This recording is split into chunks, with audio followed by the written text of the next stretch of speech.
Évangile de Jésus-Christ selon saint Jean. En ce temps-là, en sortant du temple, Jésus vit sur son passage un homme aveugle de naissance. Ses disciples l'interrogèrent.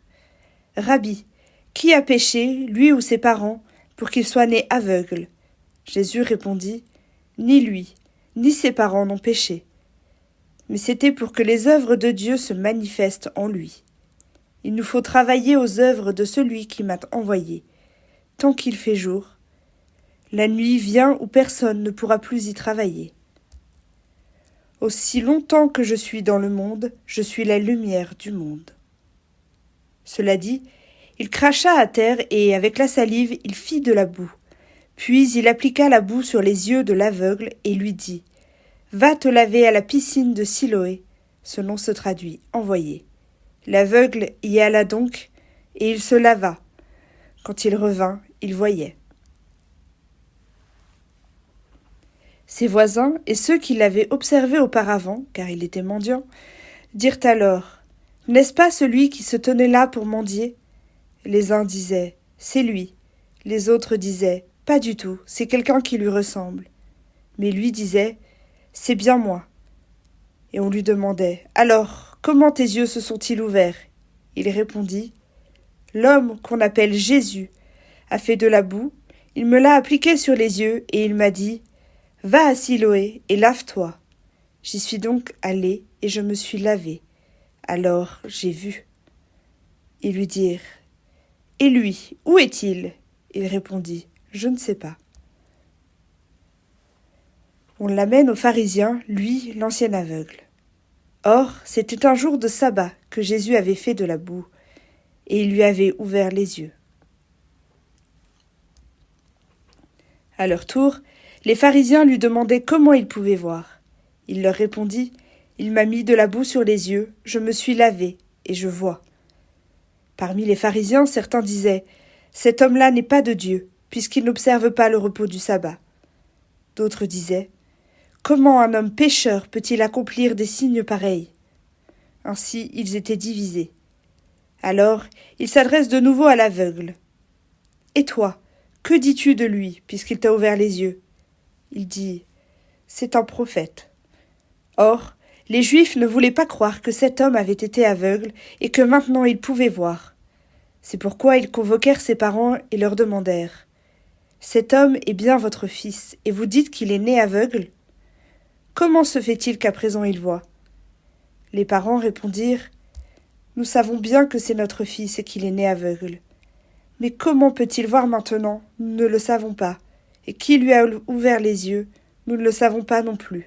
Interrogez-le, il est assez grand pour s'expliquer. » Ses parents parlaient ainsi parce qu'ils avaient peur des Juifs.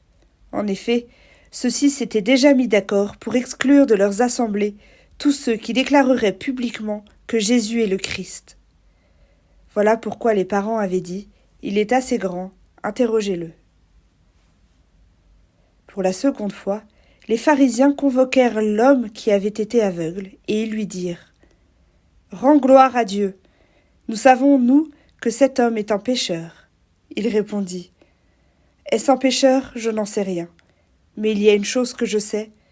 J'étais aveugle, et à présent je vois. » Ils lui dirent alors « Comment a-t-il fait pour t'ouvrir les yeux ?» Il leur répondit « Je vous l'ai déjà dit, et vous n'avez pas écouté. Pourquoi voulez-vous m'entendre encore une fois ? Serait-ce que vous voulez vous aussi devenir ses disciples ?»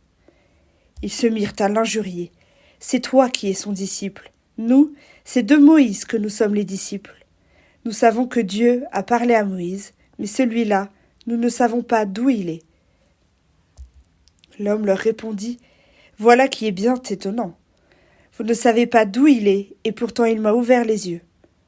Dieu, nous le savons, n'exauce pas les pécheurs, mais si quelqu'un l'honore et fait sa volonté, il l'exauce. » Jamais encore on n'avait entendu dire que quelqu'un ait ouvert les yeux à un aveugle de naissance. Si lui n'était pas de Dieu, il ne pourrait rien faire. Ils répliquèrent « Tu es tout entier dans le péché depuis ta naissance et tu nous fais la leçon ?» Et ils le jetèrent dehors. Jésus apprit qu'ils l'avaient jeté dehors. Il le retrouva et lui dit, « Crois-tu au Fils de l'homme » Il répondit, « Et qui est-il, Seigneur, pour que je croie en lui » Jésus lui dit, « Tu le vois, et c'est lui qui te parle. » Il dit, « Je crois, Seigneur. » Et il se prosterna devant lui. Jésus dit alors, « Je suis venu en ce monde pour rendre un jugement, que ceux qui ne voient pas puissent voir, et que ceux qui voient deviennent aveugles. » Parmi les pharisiens, ceux qui étaient avec lui entendirent ces paroles et lui dirent, « Serions-nous aveugles, nous aussi ?» Jésus leur dit, « Si vous étiez aveugles, vous n'auriez pas de péché. Mais du moment que vous dites, « Nous voyons », votre péché demeure. »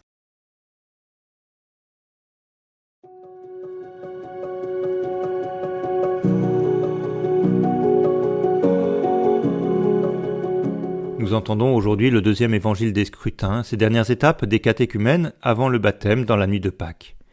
Dimanche dernier, c'était la Samaritaine qui demandait à Jésus l'eau de la vie. Aujourd'hui, l'aveugle de naissance reçoit l'illumination complète. Non seulement il reçoit la lumière du jour qui pénètre dans son corps, mais c'est surtout la lumière de la foi qui l'envahit et lui fait s'exclamer « Je crois, Seigneur ». En restant fidèle à la vérité et en résistant aux pressions ambiantes, il a progressé vers cette connaissance de Jésus et il s'est attaché à lui. Plutôt que de se plaindre ou d'exprimer un quelconque regret, sa droiture et sa fidélité l'ont ouvert presque naturellement à la foi. Ce sont parfois des petits calculs ou de légères compromissions qui, bien vite, peuvent nous détourner de Jésus et nous aveugler. Alors gardons aujourd'hui cette foi simple et fidèle par laquelle la lumière de Jésus vient nous envahir.